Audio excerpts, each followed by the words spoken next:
гэсэн санаа навчин дээрх сэлбэр юу байгаа.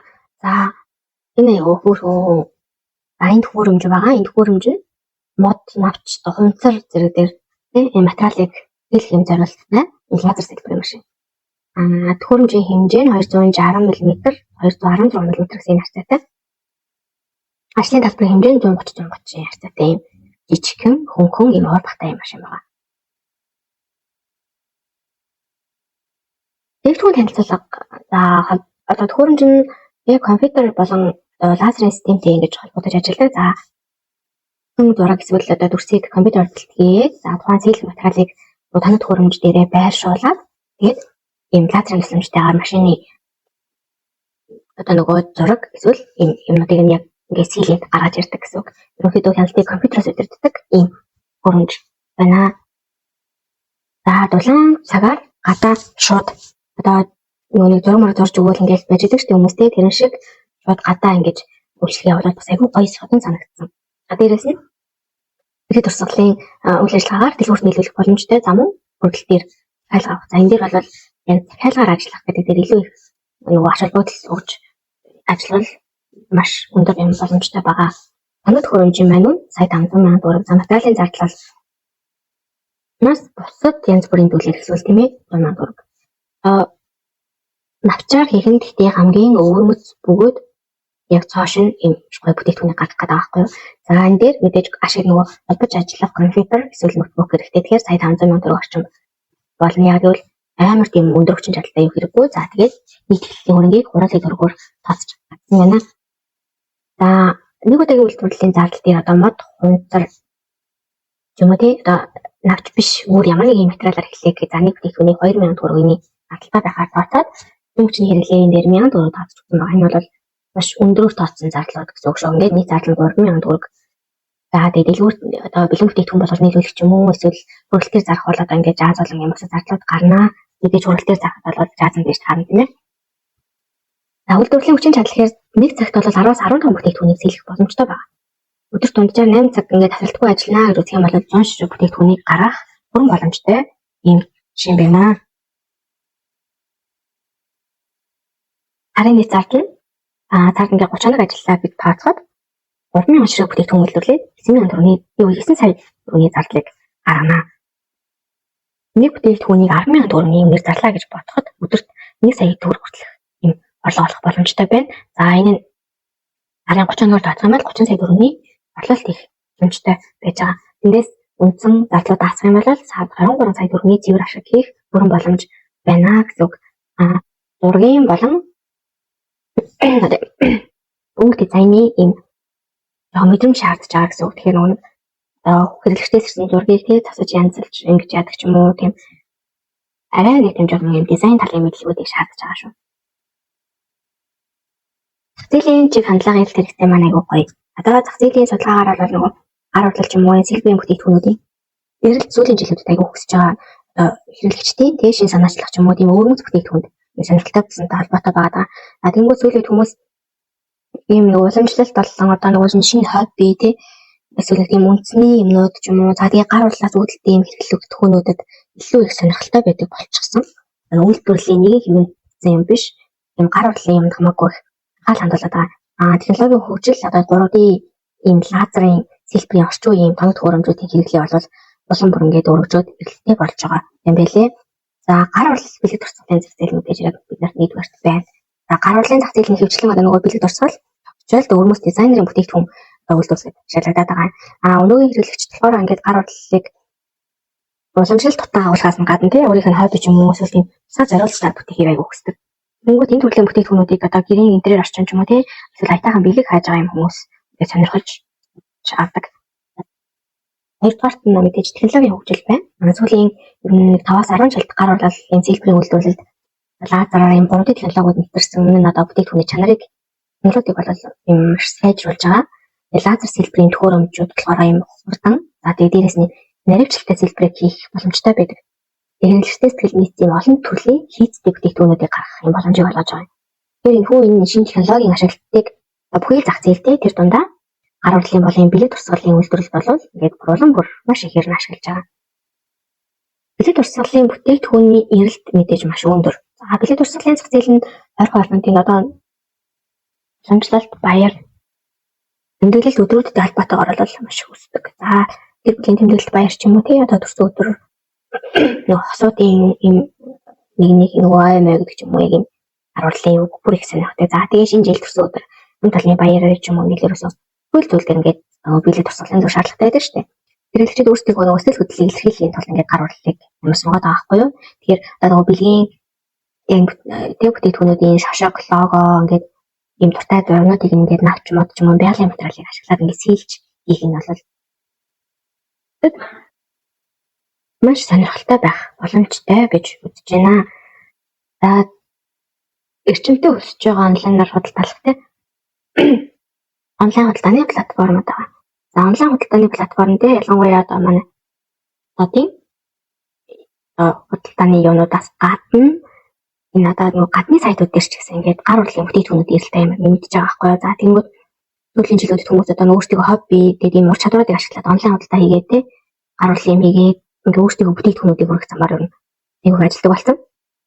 Сэлбэрийн машин ашиглаад мод навц өнтер одоо аав маав ч юм уу тийм материалаар хийсэн өргөмж бүтээгдэхүүнүүд ер нь яг энэ гадны энэ платформуд дээр бол маш сайн зарагдаж байгаа. Тэгэхээр эрэлт бол яг маш байгааг харуулж байгаа юм. За тэгэхээр манай Монгол ч гэсэн ялгаагүй яг юм нэг гараар хийсэн нэг юм тухайн хүндий тусгайлан зориулсан юм бүтээгдэхүүнүүд бол маш их эрэлттэй. За тавдугаар нь байгаль дээлтэй байгаль хамгааллын хандлага байгаа. Одоогийн нийгэмд ч нэг юм байгаль дээлтэй бүтээгдэхүүнүүдийг илүү үздэг болсон тийм байгалийн материал нөгөө дахин боловсруулагдах материал ч юм уу эсвэл хөрсөн хурдан шингэдэг материал гэдэг дээр айгүй их холбогдлогддог болтой учраас яг энэ нөгөө энэ экологийн одоо юм зөв шийдлүүдийг юм санал болгож байгаа байхгүй юу? Одоо дандаа тийм мотор навчаар ч юм уу ингэж бүтээгдэхүүн хийх нь эргээд байгальд ямар ч хор гонол боловсруулахгүй гэсэн юм юу гарч ирж байгаа. Нөгөө дахин боловсруулалт ашиглах ч юм уу тийм иймэрхүү тал дээр бол ямар нэгэн тийм сөрөг үр дүн үзэгдэхгүй гэсэн. За зарим хандлагын өсөлт гэж байна тийм. За хэрэглэгчдийн хувийн хүсэлтэй өрнөс дизайнерын тийм бүтээгдэхүүний эрэлт өндөр байгаа гэж ярьжсэн тийм. Тэгэхээр хэрэглэгчид яг тийм нөгөө дахин давтагдчихгүй яг өөрсдөд нь зориулсан өөрсдийнхөө сэтгэлд нийцсэн тийм бэлэг тусгалын зүйлсийг илэрхийлдэг болчихсон. Тэгээ бүтээгдэхүүн нь одоо нөгөө нэг хувийнхан тийм өөрийнх нь зурагч юм уу эсвэл одоо ай үсгч юм уу эсвэл ингээд өөрийн гараараа бичсэн тийм үг өгүүлбэр тийм дүрс агуулсан байвал яг илүү их сэтгэл шингэсэн байна гэдгийг харуулж чадчихдаг учраас энэ төрлийн бүтээгдэхүүн илүү их дуртай болсон. Дээрээс нь нөгөө нийгмийн сүлжээний нөлөө бас байна. За Instagram, TikTok ч юм уу, за тэр Facebook тийм энэ дээр бол хүмүүс ингээд гар урлал нөгөө сэлбэрийн бүтээгдэхүүн юм уу одоо ийм нарийн нандин хийгдсэн юмнуудыг хуваалцах тийм бүтээгдэхүүний сэтгэл ингэж бичих юу өндөр байгаад идэг. Ер нь яг үйлдвэрийн нэг хэвийн зүйлсээс илүүтэйгээр тэгэхээр энэ нь яг нөгөө зах зээлийн эрэлтийг бас нэмэгдүүлж хүмүүсийн нөгөө худалдаа авах чадварыг бас өдөөж идэг юм байгаа. За глобалчлал олон улсын зах зээл оруулах боломж байгаа. Лазер сэлбэрийн бизнес нь яг олон улсын зах зээл дээр бол маш өндөр эрэлттэй. За тэнгууд одоо Европ, Америк нэгдсэн улс, Хятад ч юм уу тийм энэ орнуудад ингээд сэлбэрийн бүтээгдэхүүний одоо зах зээлийн хэмжээ ниссэн тийм олон хэрэглэгчтэй болсон байна. За та тэгвэл одоо бизнесээ тийм өөрийнхөө үндэсний эсвэл одоо өөр ямар ч үеийн тийм эсвэл Монгол үндэсний хийж хүмүүний тийм гоё өрмөц онцлог шингээгээд ингээд дэлхийд даяар ингээд тарах тийм худалдаалах зорилготой байх юм бол бас онлайн худалдааны платформ болон нийгмийн сүлжээний маркетинг ашиглаад өндөр үр дүнд хүрэх боломж бол бас байж байгаа. Тэгээ ер нь одоо нөгөө технологийн дэвшил технологийн хөгжил дэвшилтэй хэрэглэгчдийн шинэ эрэлт хэрэгцээ ингээд байгалийн материалаар хийсэн бүтээгдэхүүний сонголт гэдэг ингээд энэ төрлийн сэлбэрийн юм зах зээлийн сэлбэрийн төхөөрөмжөөр хийх бүтээгдэхүүний юм зах зээлийн өсөлтийг аягүй их дэмжиж байгаа. Тэгээд энэ төрлийн энэ төслөөр яг ингээд сайн амжилтанд хүрээд тий гар урлалын зах зээл тийм өрсөлдөх юм цаашаа чадварыг бүтээгдэхүүнийг бол гаргаж ирэх бас боломж байна. Маркетинг бол нэгдүгээрт нь загварын сонголтыг нарийн харуулах гэж байгаа. За хөрөмжийг ашиглаад тий одоо мод навчин дээр ингээд ихэд надад бол навч аягүй сонирхолтой санагдаад байгаа байхгүй би өөрөө тийм харж байгаагүй. Тэр аягүй тийм цамин хэрнээсээ тийм хуучны юм шиг эсвэл тийм гараар ийсэн эсвэл тийм хуучны юмнуудыг харах зулах дуртай хүмүүс байдаг шүү дээ. Тийм хүмүүсийг бүр ингээд аягүй өдөөх юм шиг санагдаад байна. Тэгээд одоо загварын сонголтыг нарийн харуулах гэдэг мэдээж хэрэг маш олон төрлийг харуулах хэрэгтэй тий. Тэгэл одоо нөгөө навчин дээр хийсэн зураг эсвэл нөгөө гэрийн чимэглэлд яаж ашиглаж байгаа энэ дэрийг тэр зургуудыг одоо бэлэг тусгалын юмд яаж ашиглаж байгаа гэдэг ч юм уу ингээд маш олон төрлийг нь нуулах хэрэгтэй. Тэнгүүт тэр чинь одоо хүн нөгөө бэлгэлж байгаа хүн биш. За би өөртөө авчиг гэх юм нөгөө өөр юм зэглүүд гарч ирнэ гэсэн. Нийгмийн сүлжээг мэдээж ашиглан Instagram, Facebook, TikTok зэрэг платформ дээр бүтээгдэхүүнүүдээс сурталчлан хэрэглэгчдийн санал сэтгэлийг бас авна. Мөн эндээс гадна YouTube бас айгүй их таахан сүлжээ байдаг шүү. Уг нь манайд бас YouTube-ийн нэг YouTube-ийг яг юм нөгөө зөв маркетинг байдлаар хүмүүс их ашигладаггүй л дээ. Гэхдээ яг гоё ашиглах юм бол айгүй хөрхөн дээрээс нь YouTube-ээр дамжуулаад ингээд үзэлтээсээ бас тэг хөрх үед нөр болчихдог ингээд нөгөө боломж. За YouTube дээр сэлбэр хийж байгаа одоо үйл явц ч юм уу тий бүтээгдэхүүнүүдийн үүсэх байдлыг ингээд үзүүлээд видео контент бүтээгээ тарааж бас болж байна. Тэр энэ видео контентоос тасалж аваад рилүүд хийж болж байна тий. Вебсайт болон онлайн худалдаа байгаа мэдээж бид нөгөө Facebook дээр пэйж хуудас ажиллуулна тий Instagram хөтлөн альтын систем бүтээгдэхүүний брэнд нэр ч юм уу тий одоо нөгөө гар урлал бэлэг төрслийн зүйл гар урлалын зүйл гэж хайхад хуудас болон таны хийсэн бүтээл гарч ирдэг байдлаар ингэж бэлэг тохиолдохын тулд пэйж хуудасаа төтөө хөтлөн мэдлэг тохиолдлуудыг бас их шаардлагатай. Орон нутгийн үзэсгэлэн худалдаа бэлэг төрслийн зүйлс ч юм уу гар урлалын үзэсгэлэнгүүд айгуух болдог шүү дээ.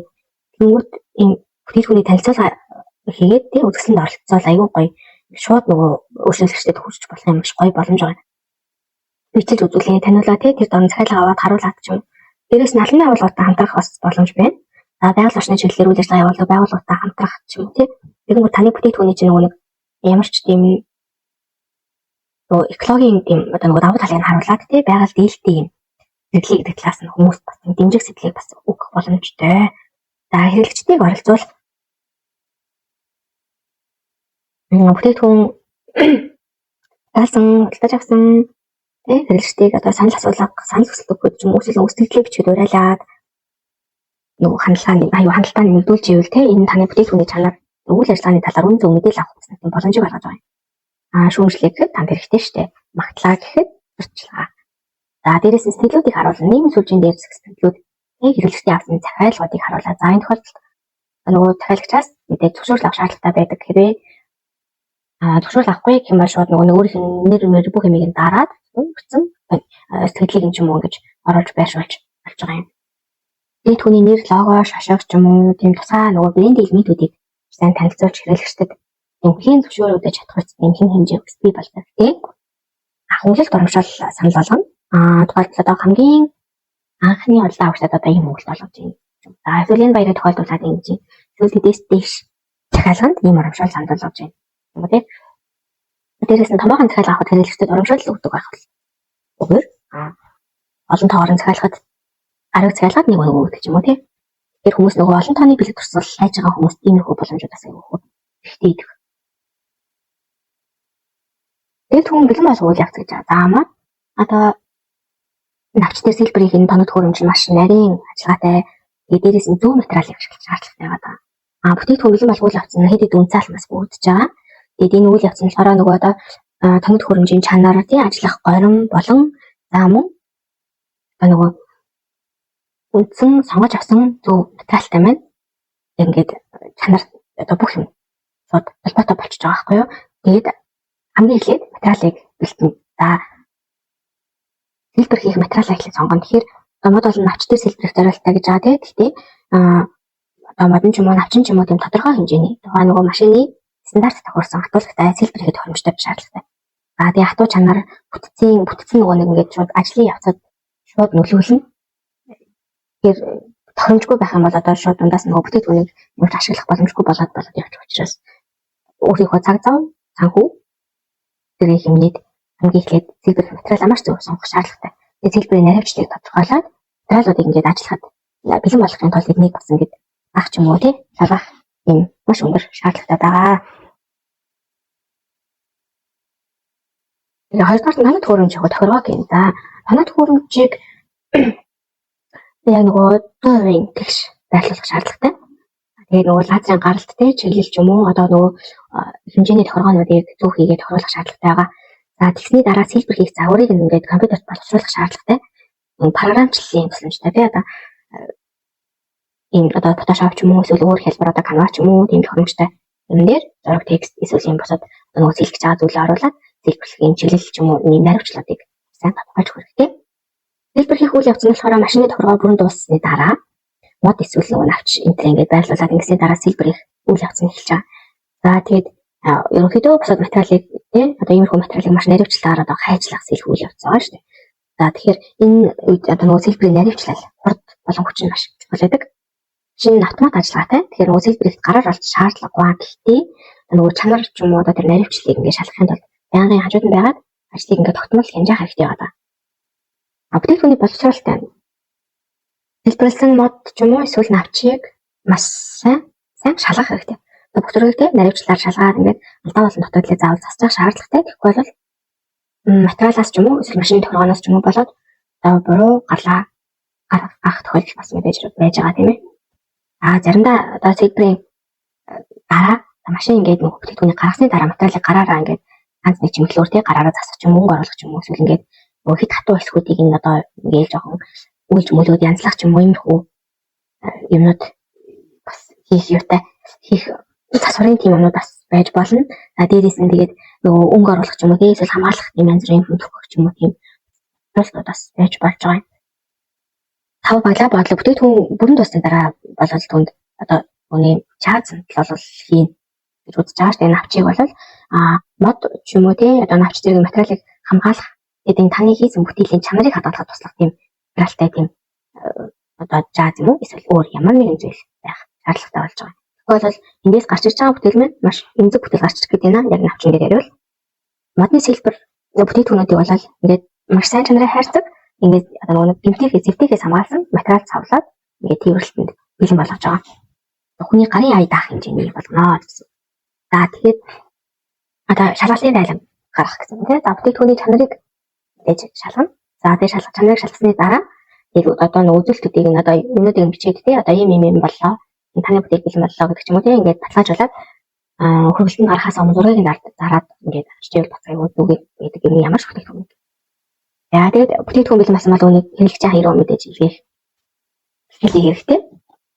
Хэрэглэгчийн одоо хүлээлтийн дагуу тий бэлэн бүтээгдэхүүний хугацаанд нь өрөх шаардлагатай. Хэрэглэгчдээс сэтгэл аваад бүтээгдэхүүнийхээ чанарыг хэрхэн сайжруулах боломжуудыг бас авах шаардлагатай. Хэрэглэгчийн санал хүсэлтээс тий суралцаад бүтээгдэхүүнийхээ чанар хэрэглээнийхээ талаарх ямар юм хэрэгж болох тэр ойлголтуудаа бас илүү сайжруулад яваарай гэж зөвлөё. Ургал захиалга бүтгэл маань ерөнхийдөө бол өмнөх юмнуудтай бас адилхан. Бүтээгдэхүүнийг тий зах зээл нийлүүлэх болон өөрчлөлт өгөхөний үйл явцнууд бизнесийн амжилтанд чухал нөлөө үзүүлдэг. Мод олон навчин дээр энэ хэлбэрийг төхөөрөмжөөр одоо нөгөө хэлбэр хийсэн энэ юг ингээд бас борлуулах үйл явцад ийм онцгой анхаарах бас гэдэг юм бас байна. За ерөнхийдөө захиалга бүртгэх үйл явц маань цахилгааны хуудас одоо онлайн платформ мөн захиалга авснаар хийж байгаа. Тэгээ өөрчлөлтчтэй бүтээгдэхүүнийг сонгоод өгсөн хэмжээгээ өгсөн нөгөө загвар дизайн өгөөд тэгээ захиалгааг нь мэдээ захиалгын мэдээллийг хүлээж аваад өөрчлөлтчийн тэгээ нэр хаяг утас ч юм уу захиалсан бүтээгдэхүүний тоо хэмжээ ингээд шаардлагатай хэмжээ зүйлсийг аваад урьдчилгаа төлбөрийг бас авах шаардлагатай байгаа. Энэ дээр бол заавал яа тэгэхээр зөвхөн тэр хүн зориулсан ганцхан загварыг гаргаж байгаа тийм тэнгууд ямар нэгэн нэр ч юм уу эсвэл ямар нэгэн онцгой эсвэл хийний хүний зураг байж таарна. Тэнгууд тэрийг өөр хинж авахгүй учраас нөгөөдгийг нь хайгч яач юм байл даа гэх ордог учраас ер нь урьдчилгаа төлбөр авах захиалгыг баталгаажуулж хам бас маш зөв алхам байгаа. Энэ захиалга хийцийн дараа өөрчлөлтч түүний захиалга нөгөө баталгаажсан талаас мэдээлэлүүдийг өгч байгаа шүү дээ. Захиалгын дээр бүртгэх үед нь хариу мессежээр ингээд захиалгыг авлаа баярлалаа гэдэг ч юм уу тий эсвэл бүтээгдэхүүний тэнд бэлэн болон дээд хүрээдэн төлбөр нь байна. Энэ төрөйгээд ингээд мэдээллүүдийг явуулдаг байл айгуу гоё. Өөрчлөлтчийн захиалгын төлбөрийг одоо ямар аргаар хийхийг мэдээж хийх шаардлагатай. Бүтээгдэхүүнийг баглах гэсэн үг сав баглаа бодлын бэлтгэл гэж байгаа. Захиалгын дагуу бүтээгдэхүүнийг ингээд чанартай салгах хэрэгтэй хамгийн гол нь. Сав баглаа бодлын тэмдэглэлтийн тамил тий хийгээд нөгөө чаазман ч гэсэн гэмтгийггүй гэдэг юм хийж өргөлтөнд гарах хэрэгтэй. За бүтээгдэхүүн төлөвлөлт зориулсан тэмдэглэгээ хаяг одоо нөгөө нэг харж магадгүй ч юм уу өөр хөрөлтийн компани хөрвүүлэх гэхэд гарах бол харж магадaltaй эсвэл гэмтэх магадaltaй гэсэн тэмдэглэлээр үживэл энэ бас танд эргээд өөрчлөн ямар нэгэн тохиолдлыг та гомдол мэдээлэл гаргах ч юм уу тийм боломжтой байгаад байдаг шүү. Би түүний хөрөлийн тул мэдээж зөв тээврийн үйлчлэгийг сонгоорой. Бас найдвартай компаниг за одоо компани сонгохдоо тий хөрөлтийн хугацаа зардал ч юм уу эсвэл нөгөө таны талаас яаж хяналт тавьж болох байдал гэсэн ийм үндсэн шалгууруудыг харуулж байгаа. Хөргөл гэж байгаа бүх бүтээгдэхүүнүүдийг бүртгэсэн байх хэрэгтэй. Тэгжээж та нөгөө эдийн засгийнхаа тооцоололтыг гаргаж хянаж явна. Бүтээгдэхүүн хөрөгдөж байгаа үед одоо гинтийн нөхцөл байдлаас үүдээ хөргөлд хойшлох ч юм уу даашрах тохиолдол гарвал нөгөө хэрэглэгчтэйгээ захиалагчтайгаа холбоо бариад хөргөлтийн талаар мэдээлэл өгөөд ингээд асуудал гарвал хурдан шийдвэрлэх зарчмаар явж байвал таны бизнесийн нэр хүндэд маш чухал нөлөө үзүүлнэ. За өөрчлөлтийн санал хүсэл хариултанд ямар нэгэн байдлаар тодорхой хариулдаг байгаарай. За хөргөл амжилттай болсны дараа хэрэглэгчдээс зөвлөлийг бас авдаг байгаарай. Таны бүтээгдэхүүн ямар байсан бэ? Таалагдсан уу гэдэг ч юм уу өөрийнхөө саналыг хэлээрэй энэ төр гэж. Эсвэл та нөгөө ингээд одоо коммент оруулаад өөрөө бичиж өгөөрэй. Гэх юм уу. Энэ ерөнхийдөө нөгөө өөрчлөлтийн сэтгэл ханамжуудыг ингээд тодорхойлоод тэрнийхээ үнэлгээнд дээр сайжруулалт хийх боломжийг олгож байгаа. За тэгээ хэрэглэгч бүтээгдэхүүнүүдийг буцаах одоо олон тоогоор нь нэг тийм хэв загварт баригдаагүй ч юм уу тийм бүтээгдэхүүнүүдийг ингээд заах солих хүсэл гаргасан тохиолдолд ингээд удаан шуурхай шийдвэрлээд өгчдөг байвал бас айгүй гоё. Эсвэл гэмтэлтэй бараа очсон байвал ч юм уу. Ер нь бол яг иймэрхүү үйл явдал нь нөгөө зөв зохион байгуулагдсан нөхцөлд яг үйл ажиллагааны аюул чухал гэсэн байдаг шүү. За сэлбэрийн машин дээр онцгой зөвлөгөө өгөх юм бол сэлбэрийн машин ашиглаад одоо бизнес эхлүүлэхэд нэг талаас сонирхолтой. За нөгөө талаас аюул уламжлалт гар урлаас лүтэйгээр бас шинэ өргөцсөн бүтээгдэхүүнийг бий болох боломжийг олгоод байгаа юм.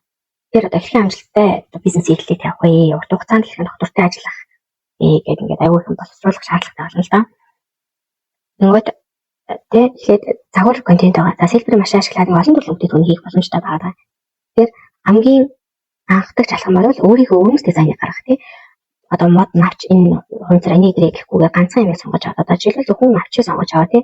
Сэлбэр ихтэй онцгой сонирхолтой дүрс зураг ашиглаад нэг бүтээгдэхүүнийг брэнд болгох юм гоё юмнуудыг хийгээд хэрэглэгчийг татах хүчтэй юм болоорой. За дээрээс нь чанар байна. Мэдээж сэлбэрийн материалын чанар бол нөгөө гараар хийгдсэн одоо сэлбэрийн машины дээр наривчлал ингээд тий таны бүтээгдэхүүний чинь дээр танаар үнцнийг ерөнхийдөө тодорхойлж байгаа. Нөгөө мод навч гээд цаас ч юм уу тийм материалуудаа ингээд сайн бэлтгээд сэлбэрийн дараа нөгөө чанарыг нь гаргаад маш мэдлэг хэрэгтэй. Яаж хадгалах илүү нөгөө чанараа удаан хадгалах вэ, байлгах вэ гэдэг ч юм уу тий. За дээрээс нь бүтээгдэхүүний үн тогтоох стратеги гэж байгаа. За үнийн уян хатан байдлаар чанартай бүтээгдэхүүн санал болгох нь чухал ч гэсэн үнийг бас өрсөлдөхүйц байлгах нь хэрэгтэй тий. Шамдрал багц бүтээгдэхүүн зэрэг зүйлийг хэрэглэгчдэд санал болгож болно. Энэ нь бол бас борлуулалтыг нэмэгдүүлэхэд тусалдаг нэг тийм шийдэл байдаг. Хэрэглэгчтэйгээ шууд харилцах хэрэгтэй. Өөрчлөлтийн хүсэлтийг хурдан шийдвэрлээд эдний сэтгэл ханамжийг анхаарад үйлчилгээний стандарт нь маш өндөр байх хэрэгтэй. Тэгэхээр шаардлага гарвал бүтээгдэхүүнийг буцаадаг эсвэл цолдог тийм гэдэг байвал үйлчилгээний түвш өндөр байна гэсэн үг. За олон давхар үйлчилгээ таны бүтээгдэхүүн чинь зөвхөн гар урлын бүтээгдэхүүн биш. Бүхний бэлэг турсгал эсвэл нэг сэлбэртэйгээ хамт юм нэмэлт тийм үйлчилгээнүүдийг санал болгох боломжтой. Одоо жишээлбэл тий одоо нөгөө зургийг ингээд янзлж өгнө гэдэг ч юм уу тий. За сэлбэр хийхэд таны ингээд оруулах цаа зургийг чинь би одоо юм хуучны зураг шиг харагдахаар юм болгоно гэдэг ч юм уу ингээд ямар нэгэн өөр хажуугаар бас юм давхар юм жижиг юм юмнууд хийж бас мөнгө олох ч юм уу. Боломжтой. Эсвэл тэрийгээ бонус зарлаад бэлгэнд зураг янзлж өгнө. Бэлгэнд текстийг боловсруулна гэдэг ч юм уу тийм үү. Тэрийгээ бас хүмүүсийг татах юм судалгаа болгоно ашиглаж болж байгаа. Судалгаа хийх хэрэгтэй. Зах зээлийн судалгаа мэдээж сэлбэрийн бүтээгдэхүүний зах зээлийн судалгаа нь маш чухал. Таны хийхэд төлөвлөж байгаа одоо тэр сэлбэрийн дүрстэй загвар нь яг ямар төрлийн хүмүүсийг татах вэ? Ямар байвал хүмүүсийн сонирхлыг татах вэ гэдгийг болол сайн судалж авах хэрэгтэй.